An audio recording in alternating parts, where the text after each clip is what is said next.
Ribuan tenaga kesehatan berunjuk rasa menggugat rancangan Undang-Undang Kesehatan Omnibus Law. Massa yang berasal dari 5 organisasi kesehatan, yaitu Ikatan Dokter Indonesia, Persatuan Dokter Gigi Indonesia, Persatuan Perawat Nasional Indonesia, dan Ikatan Apoteker Indonesia, serta Ikatan Bidan Indonesia itu menolak RUU Kesehatan Omnibus Law yang tengah dibahas di DPR RI. Sejumlah pasal yang saat ini sedang digodok pemerintah dan DPR dianggap merugikan tenaga kesehatan Indonesia. Di antaranya pasal yang menyebutkan tenaga kesehatan hanya boleh memiliki satu organisasi profesi. Hal tersebut dianggap kontroversi karena disinyalir akan mengamputasi peran organisasi profesi. RUU Kesehatan juga akan menggodok kedudukan tenaga medis atau tenaga kesehatan dapat dipidana saat melakukan kelalaian. Pasal kontroversi lainnya adalah keberadaan tembakau yang dimasukkan dalam satu kelompok zat adiktif bersama narkotika dan psikotropika. Lantas benarkah RUU Kesehatan Omnibus Law sepenuhnya merugikan tenaga kesehatan? Tim TV One mengabarkan.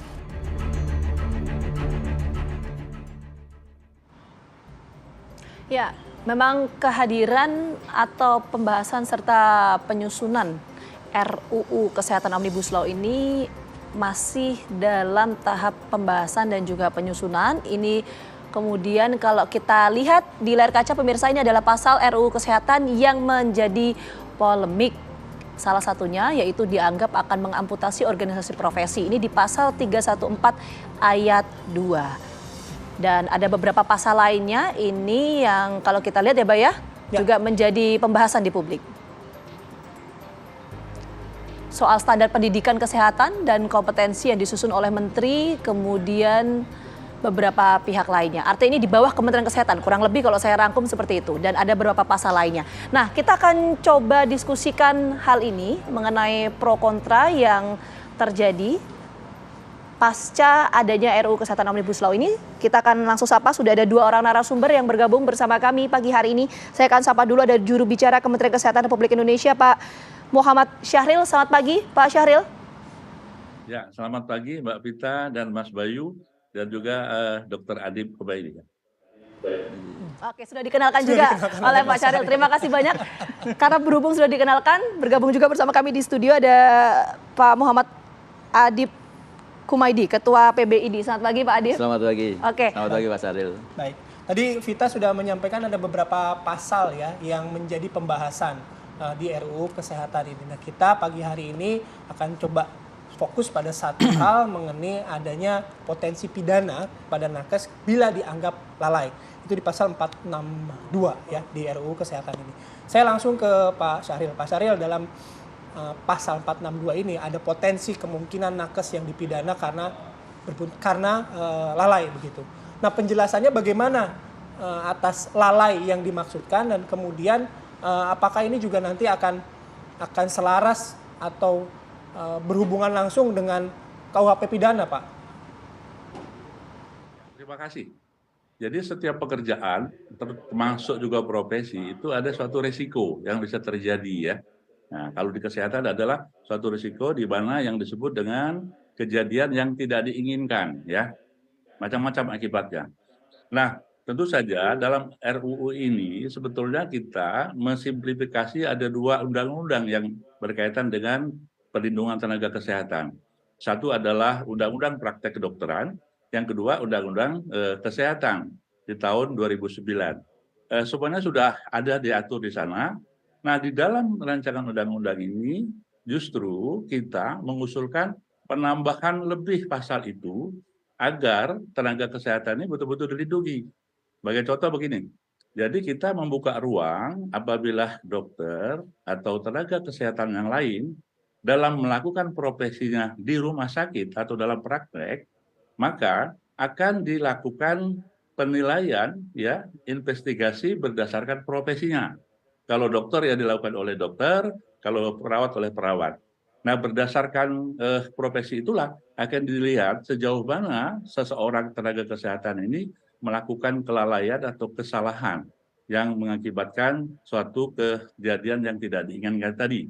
Nah, berikutnya apabila terjadi sengketa, tentu saja kita akan mengusulkan dalam pasal ini sebagai suatu pasal mediasi, ya, mediasi di luar pengadilan. Jadi tidak serta-merta dokter atau perawat ataupun tenaga kesehatan apabila melakukan suatu kelalaian atau kesalahan di dalam melaksanakan tugas profesinya itu serta-merta harus pidana, tidak. Justru kita lindungi di dalam melakukan profesi itu, yaitu melalui mediasi-mediasi di luar pengadilan. Dan tentu saja penyelesaian-penyelesaian juga ada di dalam disiplin profesi masing-masing. Kalau perawat ya disiplin profesi perawat, kalau dokter disiplin profesi kedokteran. Di situ ada Majelis Kode Etik Kedokteran Indonesia.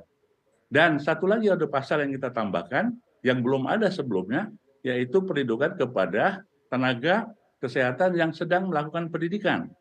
Ya, apabila melakukan suatu juga kelalaian atau kesalahan.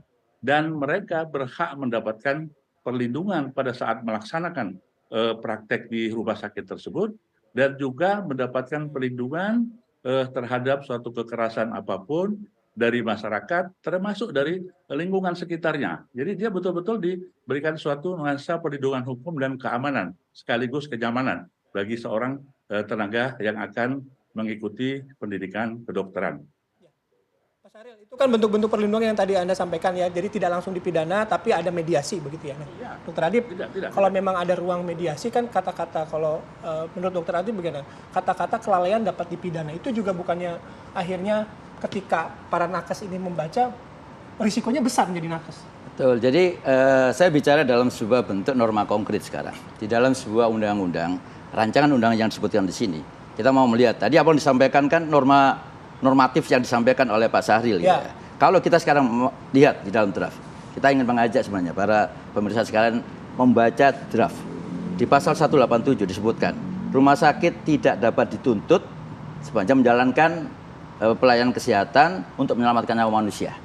Rumah sakit tidak dapat dituntut. Kita lihat di pasal 282. Di pasal 282, tenaga medis, tenaga kesehatan berhak mendapatkan perlindungan hukum sepanjang menjalankan sesuai dengan standar bla bla bla. Tapi kemudian di 320, 321, di 326 disebutkan bahwa yang mendapatkan kerugian ya masyarakat atau pasien bisa melakukan yang pertama menuntut. Ya. Yang kedua aparat bisa melakukan sebagai upaya mediasi, restoratif justice. Tetapi ada pasal 328 menyebutkan masyarakat bisa melaporkan kepada tadi yang disebutkan konsil atau majelis kehormatan disiplin, tetapi nah di bawahnya tetapi masyarakat juga bisa melanjutkan untuk ke arah masalah pidana dan perdata juga. Nah, ini beberapa lapis yang kemudian menjadi sebuah concern bagi kami. Kenapa? Kalau hanya norma abstrak saja, berhak mendapatkan perlindungan hukum sepanjang menjalankan standar, ukuran standar ini akan bisa berbeda. Kita sekarang pasien kita semua tenaga medis, tenaga kesehatan sekarang melayani BPJS gitu loh.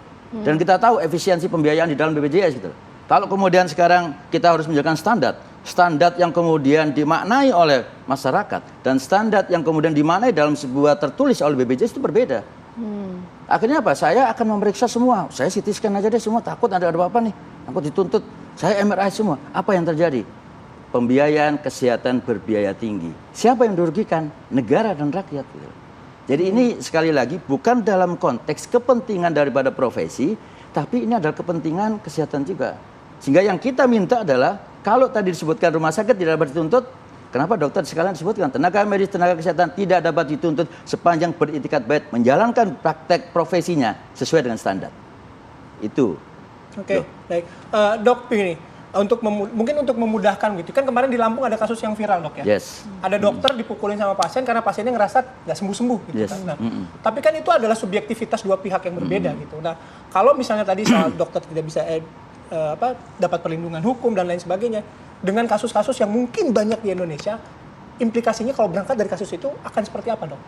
Jadi kan kita harus melihat bahwa tenaga medis, tenaga kesehatan ini kan tenaga strategis. Yes. Kalau kemudian sekarang perlindungan hukum kepada tenaga medis saja, tenaga kesehatan tidak ada.